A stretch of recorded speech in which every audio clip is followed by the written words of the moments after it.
Why don't you stand and pray, please? Heavenly Father, we want to thank you for this time that we can come together and learn about your word. We ask you, Lord, to open our hearts, our minds, to receive what you have given our pastor here tonight. We ask you, Lord, what we've learned tonight to help us also to apply it to our lives. In your mighty name, Jesus. Amen. So we're moving right on through the first few chapters of Genesis, getting into chapter 9 tonight. Class 10 of chapter 9, the Genesis Revelation. So let's get right on into it. They were on Gilligan's Island. They were on more than a 3-hour tour last week. It was the whole in the boat and all that was. We're not going to go back into the flood and all that. We're going to come to the point where they're getting off the boat, getting off and landing, and the reconfiguration or restructuring of society and culture. There were 8 people that made it onto and out of the ark: Noah, his wife, 3 sons, and their wives. And life started out simple. But we have to realize that rules had to be established early on, put order into place, so that when the few 8 people became many people, there was a way to govern society where it wouldn't go back to the same situation that was before the flood, that every man thought evil continually, but that it would be a structured society. Now, as you go through the different dispensations or times and how laws that God set up and how to interact with man, and the first dispensation, of course, was innocence. They came out, they were there in the garden. It was innocence. God gave them no laws to partake of. God didn't govern. The only law they had to partake of is don't eat of that tree. We've heard that. So, and then they out of the garden. After they were kicked out of the garden, they used human conscience. People say, "I'm using my conscience. My conscience. My conscience tells me this, or my conscience tells me that." Well, we found out where their conscience brought them to a place where every man thought evil continually, and so people I follow my heart. But the Bible tells us that man's heart is wicked. Right. That man's heart in itself is not, it won't bring more peace, but it brings more war and more division. But here, God's starting to set up a structure and some laws, and we call this human government, and it's governing one another through the direction of God. So chapter 9, we can break it up into 3 sections. The survival of Noah is 1 through 19. Sin of Noah, 20. I guess I don't have it listed at 20, 21, and 22. And then the sons of Noah, 23 through 29. Just to break it up, give us an overview of this chapter. God made a covenant with them when they got off the ark, and the things that they had to look at. You get down to the basics. When everything's stripped away, when the power goes out, there's nothing to watch, and the food. You're talking about shelter, clothing, and shelter, right? Food, clothing, shelter. And I don't know if you've ever been in that situation where that's where you get down to the basics. And sometimes it's those weird moments we're coming up on something where it's a little bit of an anomaly here, where the high temperature they're saying in Bennett's supposed to be -13. But what if, the power went out? Or what if you were in an accident on the way home and you had to survive? Were you prepared for that? And we have all these preppers that, and how many have followed the preppers? The one, a disaster happened and you had all your emergency supplies and I'm heading to the mountains or whatever however you react. There you go, the hurricanes, power out, all that kind of stuff that would take place. But you have to kind of put that in mind when you're thinking about this, in the sense of that it's just the basics. Right. And sometimes situations like that kind of help you come to a point in life where you realize, the basics, above all else, we need to have the basics. And the real basic is realizing that God's the one that supplies all of our needs. And that He is the one that is our protector, He's our keeper. But here, they're getting off the ark. There was no places to live. It was chaos. It was chaos in the sense of there was no real trees that had grown. There was probably a lot of wood laying around somewhere. They could figure out some old dead wood or whatever. But they had to reestablish all of these things. New Testament verses that we put, I believe, in there. 1 Timothy 6, starting at verse 7. And we could even look at Job. This kind of a quote out of that. For we brought nothing into this world, and it is certain we can carry nothing out. Like they say, there's no U-Haul trailer behind the hearse. You're not pulling anything to your funeral. And if you've, just like Solomon says and different ones throughout the scriptures, going to a funeral or being part of a funeral brings you back to the basics of life and helps you to understand a little bit. Sometimes people don't want to go to funerals. I hate funerals. Well, nobody loves funerals. We're like, oh yeah, I love funerals. Yeah, nobody says they love funerals. We hate them. We all hate them. Because sometimes it makes you think about your life and your death. And you don't want to be around the emotion of it. It rips you apart. There's nothing wonderful about, oh, didn't he look great? No, they don't look great. They didn't look great. There's nothing great about it. They're dead. It's just their carcass that's there in that casket. What they did in this life and how their relationship with God determines where they're at. Right. So, and having food and raiment, let us therewith be content. But they that will be rich fall into temptation and a snare, and into many foolish and hurtful lusts, which drown men in destruction and perdition. For the love of money is the root of all evil, which while some coveted after, they have erred from the faith and pierced themselves through with many sorrows. Now, it's not saying money is the root of all evil. It's saying the love of money. And God can take people and use them in the resources that He's blessed them with, but He knows that many cannot handle riches. They can't handle the allurement of riches, but there are those that can and still use them for the glory of God and not be a snare to them.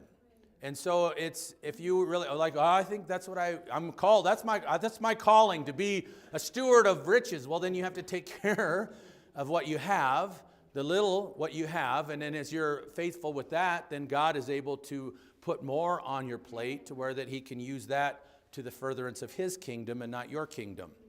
And as we are faithful and a good steward, then He builds up on that. I don't even know where that's anyway, we're just moving on to the ark. They got out of the ark. It was very simple. The waters abated, and they're trusting God now completely in His brand new relationship, in this brand new world. And so there's 4 things we have on our outline tonight, 4 instructions that God gives Noah and his sons. And these will be permanent instructions, things that He wants them to continue in. Human life is to be perpetuated. And we've shared this many times already. God blessed Noah and his sons and said unto them, be fruitful and multiply and replenish the earth. Life is to be perpetuated. Restock the earth, just like you stock a pond, right, with fish. He's like, be fruitful and multiply. Notice the command. It's very similar to what God gave Adam, if not very exactly. And God had said that to Adam and Eve. Now here He's twice in this chapter, He speaks about them being fruitful, multiplying, replenishing the earth, doing or fulfilling the commandment of God, because God wants to again establish His relationship with mankind, and more than just Noah and his sons. So God is the giver of good things, and He loves to give good gifts to His children. And one of the most beautiful blessings that God gives is children. One of the most, in our society, sometimes that structure of the family becomes more and more deteriorated. And that's what the devil's done throughout history, is trying to break down the family. But it's very precious in God's sight how He set up the family and how children are a blessing. Children, according to God, aren't a curse, no matter how mad you got at them today. It still said that they're a blessing. Psalm 127:3, lo, children are an heritage of the Lord, and the fruit of the womb is His reward. And Reverend Chavez shared quite a bit about how that Hannah was distraught and how that she wanted children and be blessed and bless her husband and to be able to multiply. Now, God said, be fruitful, multiply, and fill the earth, and they did that. And they've done a good job with that, because we just shared the other day, like in November, we hit the 8 billion people mark. Right. Yeah, woohoo, go world. We hit 8 billion people, and it's filling up. And we dealt with that part of how that As it was in the days of Noah, so shall it be in the coming of Christ. And one of those criteria is the population was filling the earth. Hey, we've fulfilled that part of the prophecy in the sense of there's nothing holding Jesus coming again and rapturing the church. And we'll study in chapter 11 where rather than filling the earth, how that even with this bit and God telling them to replenish the whole earth, we find out how even man in this direction finds a way not to fulfill the commandment, and they go into building the Tower of Babel and congregating and saying, we will build a tower unto heaven. Not what God told them to do, and God has an answer for them to kind of force them in a way that would follow the commandment. So instead of moving out towards different regions, they stayed in one place in the land of Shinar. So he told them to perpetuate. Then he said, life ought to be prolonged. Verse 2, and the fear of you and the dread of you shall be upon every beast of the earth, and upon every fowl of the air, upon all that moveth upon the earth, and upon all the fishes of the sea. Into your hand are they delivered. Not just perpetuated, but prolonged, and sustenance is provided here. God's giving them further direction. I've delivered them into your hand. I've delivered them, or have granted, or have bestowed them to you. Every moving thing that liveth shall be meat for you, even as the green herb have I given you all things. Every beast on the earth, every bird of the air, all that move on the earth, and all the fish that are in the sea. God covers all of life and basically tells mankind, you are to have dominion over all other life. None of this other life was formed in my image. You are formed in my image. You shall have dominion over all life. You're not equal to trees, monkeys, dogs, hogs, frogs, any of that stuff. They're not even close. They're not in your same category. They are food. Oh, that would cause some people grief. Contrary to what you're fed for knowledge today, all forms of life, including human, that's what they say, that all forms of life are really the same, and that's not true. All forms of life are not the same. You are different from all of these for one reason. You have a soul. You have a soul. You are eternal in God, and God has redeemed you. Your dog doesn't have a soul. Your fish doesn't have a soul, and we are the ones. According to God, early on, it was established that you are the crowning creation made in the image of God. So all of these others are not made in the image of God. You, in that image, you have dominion and domination over all that is on the earth. And the fear of you and the dread of you shall be upon every beast of the earth. And that's pretty common. That's pretty common throughout all species. Now, I know that there's the zoos and there's interaction between wild beasts and man, but the basic instinct of all animals is a fear of man. There's a fear of man. Now, and that's a good thing because, even the largest animals have a basic fear of man, like elephants and a 7-ton rhinoceros has a basic fear of man. So that there would be that, and that's very good that was the case when they came off the ark, because they didn't have all the ways of certainly there was knowledge that they carried over from before and how to deal with things, but God was establishing man's dominion over all of these animals. And so the nature of all beasts, the basic instinct is to run. Unless, animals, you put them in a corner, they're going to fight back. That self-preservation kicks in. I don't know if you've cornered an animal before, even from the smallest to the big, like, woo, where'd that come from? You corner a raccoon, and they can get real feisty real quick. You corner a cow or a bull, they can do that too. I've had a few different animals run me over in times. Horses, it's not fun when they run you over, especially when they weigh 1,000 or 2,000 pounds. And the other part of the dominion is that the animals would reproduce quicker than man. Because their cycles and how they produce, they don't just have one. Rabbits don't just have one. Pigs don't just have one. They can do more than one at a time. So many animals can, and there's a basic law of nature that God has put within the animal kingdom, and many times it's self-raised animals. They'll under-harvest something, and then you get all this wildlife coming into town. Apply with no restriction, and they have to have something to eat too. And they like your garbage, and they like your little dog when it comes outside, and they like any of these things. So there's a natural order that's there, and man's the one that many times messes that up. So for the sake of survival, all those species would be needed. Every moving thing, verse 3, I think we already read it, but I'll do it again. Every moving thing that liveth shall be meat for you, even as the green herb have I given you all things. Here God says, eat it all, plants and animals, your mouth. What God gave us for teeth reveals to us that God told us to eat it all. Not all you salad eaters say, oh no, we're just only supposed to eat the greens. No, vegan, all this kind of, that God designed us, those things, those sharp ones in the front, for pulling on some steak, eating it. It's all meant eating that chicken, pulling it off the bone, gnawing on a bone. Right? Mention that stuff. And he speaks about the blood. This is a good subject to bring up because some people go off the deep end when it comes to the blood. He said, we can go to Leviticus 17 and 11. For the life of the flesh is in the blood, and I have given it to you upon the altar to make an atonement for your souls. For it is the blood that maketh an atonement for the soul.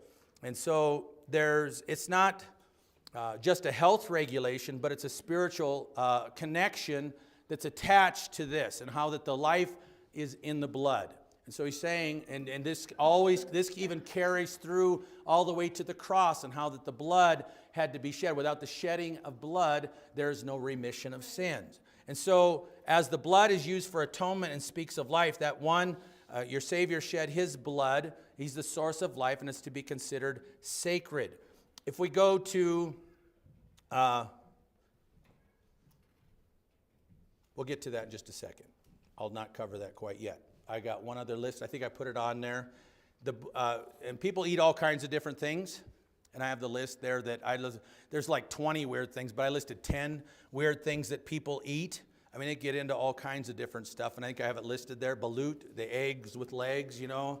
You've seen that over in Korea where they let the egg develop, and it's a little chickadee in there, and you can see all the different parts, and they eat the whole thing. It's just really nice and tender, I guess, but nasty.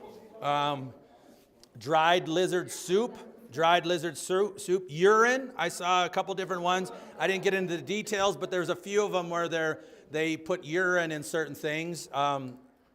Escamoli, I don't know, giant black ant eggs, kasumarzu, maggot cheese, how they open up the cheese and let the flies come in there, lay eggs, and then they let that develop, and then that becomes, okay. Everybody got all the food they wanted? Okay. Oh, guinea pig. Now, I don't even know why that's a weird food, but in the mountains I remember watching in the Himalayas, they had the guinea pigs. You know, it's all hot or cold outside up in the mountains, and they have all these guinea pigs running around their tent. And when they want to eat, they just pick up a guinea pig and put it in the pot. And then, you know, of course, they butcher it first. But anyway, Peruvian frog juice, baby mice wine, one called kosh, cow's feet soup. Okay.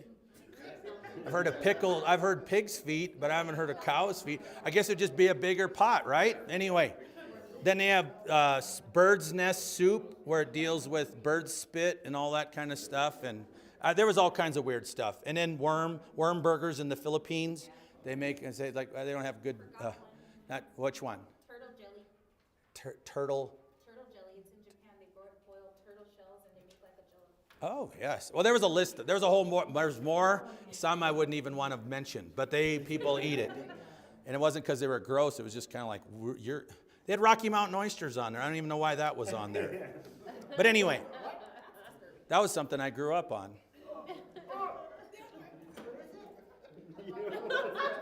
I didn't know it originated here in Colorado until There's nothing from without a man that entereth into him that can defile him.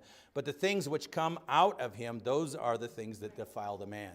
What is produced from the heart, the words that you say, the actions that you do, those are what defile a man. What you eat, it make you sick, but it doesn't defile your soul. So, and then the one that we wanted to get into, and probably the one that people are asking questions about, that you abstain from meats offered to idols, and from blood, and from things strangled, and from fornication, from which, if ye keep yourselves, ye shall do well, fare ye well. And so that gets back into the blood part of it. There were certain ways that they were to, and all animals should be killed a way to where that they are bled out properly.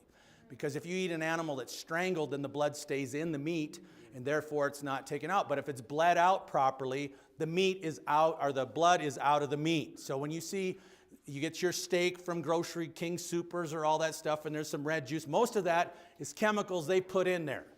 That's a lot of that. Or hemoglobin or whatever. But it's stuff that is, but it's not dealing with the blood. You let that sit, and even when they do the kosher stuff, they let it drain even more to where it even looks white. They don't even put any of that stuff in there. But just because it's cooked to a rare doesn't mean there's blood in there. Because if it's cooked and it's not eating rare meat, it's not that part. It's the blood and how it's butchered properly. It's how that it's killed properly. That's why it's saying not to eat things that are strangled, because the blood stays in the animal. And that's not what it's supposed to do. You're supposed to butcher it properly is what he's referring to. And then some of that, you get into these ones that actually, there's delicacies from different, I don't even think I'd call it a delicacy. Why would we do that? Blood pudding, blood sausage, all these different things where they actually put the blood in there. Not only because of this, but because it's nasty, I won't eat that. But some people would find fault in the sense that they see somebody eat a steak that has red in it, and they're like, oh, that's sacrilege. You're wrong, it's not. And maybe you don't like it, that's fine. But as you don't let that cause you grief and cause you problems in how that something's cooked, it's how that it's prepared even before it's cooked. And so anyway, don't eat things that are strangled, and don't eat the blood with the meat. So life should be not only prolonged, but life should be protected. Chapter 9, verse 5. And surely your blood of your lives will I require at the hand of every beast will I require it, and at the hand of man, at the hand of every man's brother will I require the life of man. For whoso sheddeth man's blood, by man shall his blood be shed, for in the image of God made he man. Protection of human life is put into place here. Talking about the death penalty. You kill somebody, you're going to get killed. That's what he says right there. And he's even saying that is the responsibility of man in order to where that, because that person whose life was taken was made in the image of God, and you took him out. And so he's setting it in here all the way back in the book of Genesis that it was eye for an eye, tooth for a tooth, life for life was put into place even all the way back here. Protection of human life. In fact, under the law, if an animal, when you get into Leviticus and Exodus, some of the different laws that were put into place, if an animal was to take the life of a human being, you can take all the animals you want, but if an animal would kill a human being, that animal would be killed. So and then they even got even further into it and said, if you had an animal that had a proclivity for violence, that you knew that this animal was dangerous and you didn't put it down, it had already injured somebody else, and then it went and killed somebody, your life could be taken if they killed somebody. So it's just putting the precedent in there that life is valuable. And it gets in, when you get into Leviticus and some of the laws that are there, it's like, whoa, wow, that's amazing how intricate the details get in the law. I think that one that we're talking about, the ox killing your neighbor. Anybody have an ox? Anybody own an ox? I don't think I do anymore. I had a bunch growing up. Animals, cows. So up to this point, man did not have a good history or track record in maintaining, caring, loving relationships, because they became so violent that God had to destroy the whole earth or mankind. Here he says, whoever sheds blood, man's blood, by man's blood, his blood shall be shed. What's God doing in this? He's just setting it up, how that if you murder, you will be taken out. And so the New Testament has the same concept. It didn't change at the cross. Even Paul, in testifying before the king or before the governor, he said, if I've done anything that would cause the death penalty, then take me out. If you can find anything that's wrong with me, that I have went against the law, that I would be under the law, that would cause the death penalty to be put in place, then take me out. But I haven't. So he's enforcing that concept as well. Romans 12, I'm not going to try to go into all of that, but Romans 12 talks about governments, and 12 and 13, I didn't include that in there, so you can flip, but you won't find it. Recompense no man, 12, starting at verse 17, recompense no man evil for evil, provide things honest in the sight of all men. If it be possible, as much as lieth in you, live peaceably with all men. Dearly beloved, avenge not yourselves, but rather give place unto wrath, for it is written, vengeance is mine, I will repay, saith the Lord. Now, there are times, and we've even taught about this, God does step in personally and take care of the defense of his children. But he goes on in the writing here, and he talks about governments. He talks about governments and how that God puts in governments and God takes down governments. How he puts people in place and he takes people out. And so he's saying that the government, he said, vengeance is mine, I will repay. And then he goes into it and lists there in chapter 13 a government. And how that the government is what he uses to enforce the law. Yes. He's writing at the time of Nero, when they use Christians as human higher powers, for there is no power but of God. The powers that are ordained, and he sets situations in play. He sets a taxation system in play, and he's saying that God's endorsed these things. We're not those that sit, oh yeah, you know, our money's going to this and our money's going to that. You can't pay your taxes. Jesus even paid the taxes, right? To the Roman government, he paid, give unto God that which is God, give unto Caesar or Rome, unto Rome what's theirs, right? We're going to move on. But if you want to look in, according to moral authority, the authority from God is to exercise capital punishment. They all go hand in hand. Which is right, which is moral, capital punishment, it all goes hand in hand. Tightly. Govern this, he's like, there's an honor that's there, and he even speaks about praying for those that are in charge, and they need a lot of prayer. And sometimes you're like, well, how should I pray? God help them. God help them out. I mean, God help them out. Ultimately, you honor God. You're honoring. By doing that, you're honoring God who gave that law. And God said, you can eat any animal. You can kill any animal. And then he said, and you be ye fruitful, verse 7, and multiply, bring forth abundantly in the earth, and multiply therein. And you know, I find it very sad and very interesting at the same time. It seems that when you get into these issues about life and death and capital punishment and abortion and things like that, and people get these, because they've been taught some of these wacko ideas by the liberal media out there, but that's why we go to the Bible. Right. And it seems, it's weird to me how that the same ones that are out there protesting when they're putting somebody to death, they're the same ones that are killing the babies. It's weird to me. I don't understand how that they, well, that's just a clump of whatever. No, it's not. And they don't want to go in and see the facts. They don't want to see and watch the vivid proof of that little baby and all, I mean, the imagery. They don't want to go in there because they realize that once they see that, they can't just sit there and say these words and this mantra. But it's weird to me how that they're the ones protecting the murderer, the one that's killed and all these things, and then they're not protecting the unborn.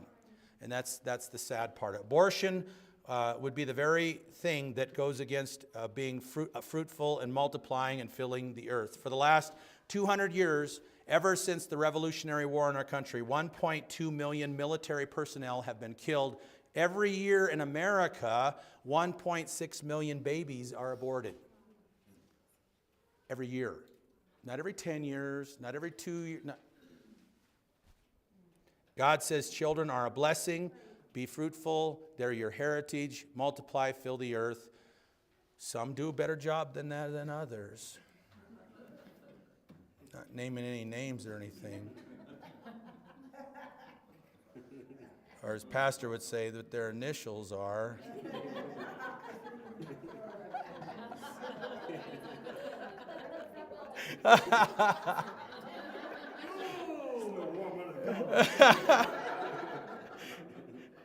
Next point. Life ought to be a partnership. God calls it a covenant. God calls it a covenant. verse 8. And God spake unto Noah and to his sons with him, saying, And I, behold, I establish the fowl and of the cattle and every beast of the earth with you, from all that go out of the ark to every beast of the earth. Now, he does say that word, behold, and we're in the Christmas season, and we're like, behold. Oh, it's just like this majestic term. But he's saying, look at this. Hello, pay attention. Behold this. This is a covenant. This isn't just something you go over. A word translated is meant get your attention or to look at it really what it means. So it's very important. It's a covenant. Behold, I establish my covenant with you. It's a basis by which a holy God and a sinful man can have some sort of agreement and relationship. And the concept of a covenant is very important. And later on, God will establish other covenants. Here he's establishing a covenant with Noah. He established a covenant with Adam. He's going here in the next chapters, chapter 12, he's going to establish a covenant with Abraham. This is God making a covenant with these men, with mankind. Moses and the people of Israel, there's a covenant of the law. Keep this law and I'll bless you this way. And all these are agreements or covenants. Now, a covenant is the basis of a relationship. If you have no trust, if you have no agreement, how can you have a basis of relationship? And so you're functioning in a relationship on a covenant, giving each other your word, whether it's a document dealing with people you buy something from, or it's a marriage covenant. These covenants are put in place because they establish this is what I'm going to do, this is what you're going to do, and we're going to honor that covenant. Okay? So under that, there are different covenants and different types of covenants that are put in place. But here's these covenants in this kind of the basis or start of all this.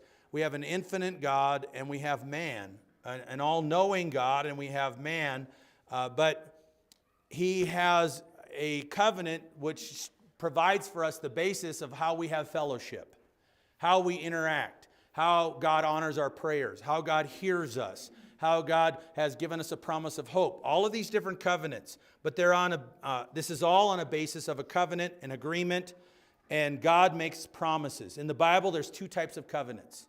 There's a conditional covenant, and there's an unconditional covenant. There's two types of covenant that God puts into place. A conditional covenant and an unconditional covenant. An unconditional or unilateral covenant is where God makes a promise, gives a declaration, says, I'm going to do this. That's it. I'm going to do it. He just says it, and that's the end of it.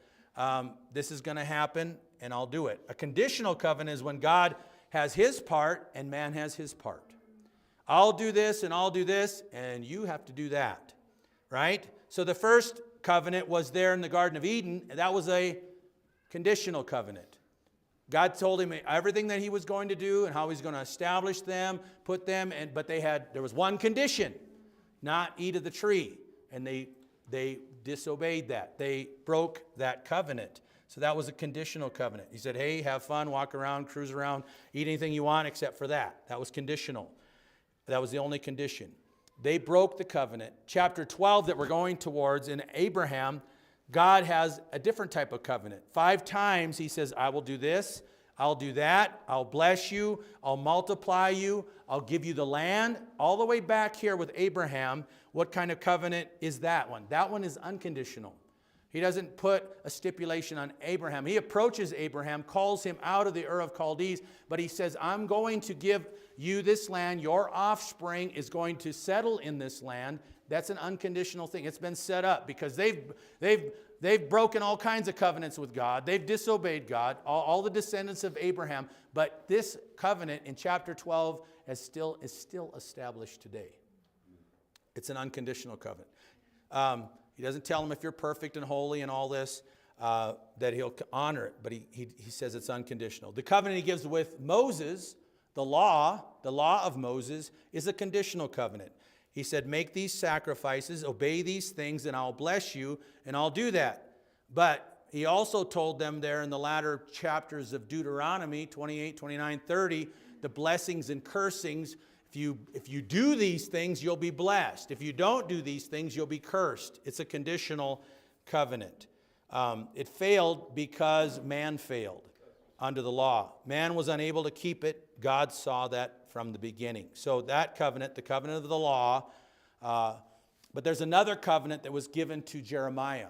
And you can even look, there's different ways to break up the history of the Old Testament. And one of the ways you do it is by the covenants. You deal with the covenant with Adam. You deal with the covenant of Abraham. You deal with the covenant of David, the Palestinian covenant, when he was there before Nathan, and God established that covenant. Then you can deal with the covenant of Jeremiah 31, where it tells of a new covenant. He promises Jeremiah a new covenant. God says, the days are coming, saith the Lord, when I will make a new covenant, not the law written on stone, but it's a law that's written in your hearts. And so that's in Jeremiah, a promise of a new covenant or grace that he's given to where that it would be reestablished. So the new covenant, there in John 1:17 he even speaks about it. For the law was given by Moses, but grace and truth came by Jesus Christ. So the law was given by Moses, but this is through Jesus Christ. So this is the beginning of the covenant that God makes with Noah. Verse 11 through 14. And I will establish my covenant with you. Neither shall all flesh be cut off any more by the waters of a flood. Neither shall there any more be a flood to destroy the earth.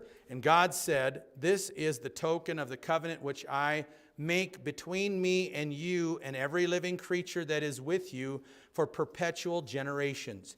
I do set my bow in the cloud, and it shall be for a token of a covenant between me and the earth. And it shall come to pass that when I bring a cloud over the earth, that the bow shall be seen in the cloud. It's believed that before the flood, because of this, before the flood, there may not have been rain from the clouds. But now he's saying, because of this, because the clouds or the rainbow is the refraction off the moisture in the air.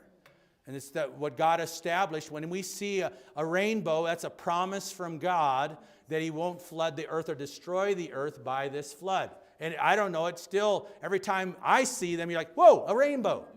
And then if you see a double rainbow, you're like, whoa, a double rainbow. You go, woo, a double rainbow. You stop, take pictures of it. They're very vivid. And you go, I'll leave that alone. But it's a phenomena that we still see today. And the beautiful, it's just an awesome, beautiful thing. It's a reminder. It's a reminder. It's a statement. It's a simple phenomena that's a statement of God, that he won't bring a flood of water throughout the whole earth. Now, there's been floods. He's not saying he wouldn't bring floods, but one like this. Verse 15, and I will remember my covenant, which is between me and you and every living creature of all flesh, and the waters shall no more become a flood to destroy all flesh, and the bow shall be in the cloud. And I will look upon it that I may remember the everlasting covenant between God and every living creature of all flesh that is upon the earth. And God said unto Noah, this is the token of the covenant which I established between me and all flesh that is upon the earth. And so God said, you love the rainbows, and he loves the rainbows too. So, verse 18. And the sons of Noah that went forth of the ark were Shem and Ham and Japheth, and Ham is the father of Canaan. These are the three sons of Noah, and of them was the whole earth overspread. Of course, this is where the offspring of all the nations. And chapter 10 deals with how the earth was, the descendants of these three sons. We'll just leave that alone. The tribes, or the table of tribes, are in chapter 10. God is interested in all of them, and they're all part of God's plan. The one that is central to God's plan at this point is Shem, or, coming up. From Shem, Abraham will come. From Shem, the nation of Israel will come. From Shem, the deliverer, the Messiah, Christ will come. He's the one that that was predicted all the way back in Genesis 3 and 15. God will narrow it down to be very interested in the Shemites, or as we call them, the Semites, or Semitic, those that are the descendants of Shem. And so Canaan is especially mentioned here, right here, the son of Ham. One reason of Shem, let's see, there we go on. No, Ham is the other one. We've got to get into that. Canaan is the son of Ham. Now, Canaan is especially mentioned. One reason is that in a few verses they're going to read that God will curse the son of Ham, Canaan. And he will be subservient to these other guys because something that Ham does. And this is sin. Noah began to be a husbandman. He planted a vineyard. He drank of the wine, was drunken, and he was uncovered within his tent. So Noah planted a vineyard, and this is odd, that he drank of the wine and was drunk, became uncovered in his tent. It's kind of an interesting scenario here. I don't know everything or the all ins and outs of it. I'm not going to pretend that there's only this little bit of detail that we have here. But the one thing that we know that Noah did wrong is that he got drunk, took off all of his clothes and passed out. Doesn't sound good from there, and it doesn't sound good now, right? That's what he's telling us. The sin was not that he was drunken, that he was given up, he gave up his faculties. And that's the whole thing when people do things that are altering their control. Whatever addiction that it may be to what they give into. Some people can be overcome by, we can go buy food, right? A lot of the ones that problem that my wife and I even had a discussion about drinking and alcohol and all this stuff today. But the Bible, and even looking at this, a lot of the times that people are distracted or turned aside, food is brought out a lot of times in the Bible. And some people can be just as taken in by food and things that are of the flesh. But here he's talking about being drunk with wine, and to where that he passed out.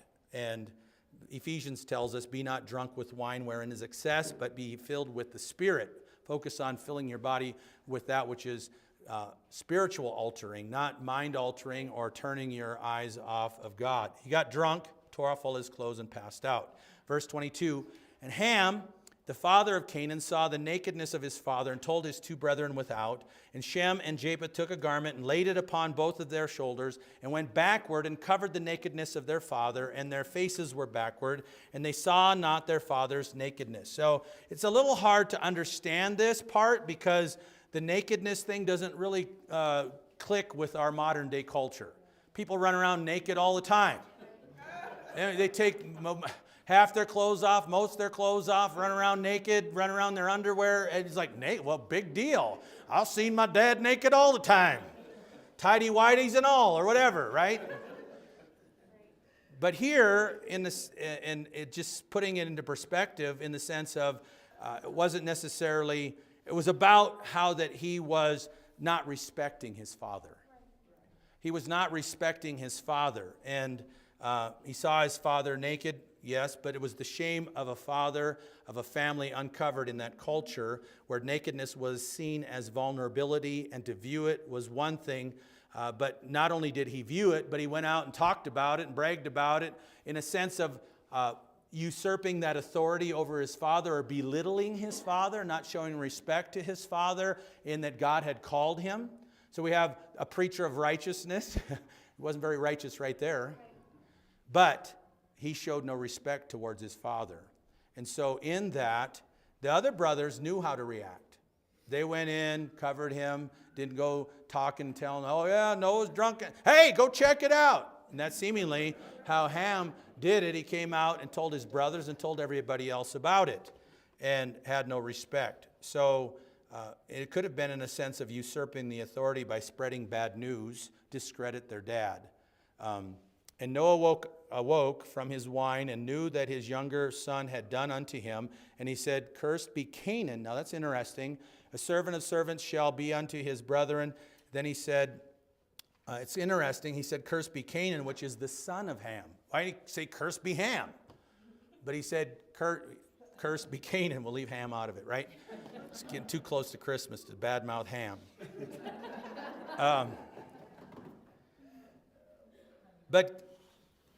And we're just going to end it with this part. But Canaan was the offspring of Ham, and Ham was the offspring of Noah. So it may have been in the sense of the judgment upon the child in that regard. But it could also very well be knowing Canaan and his disposition.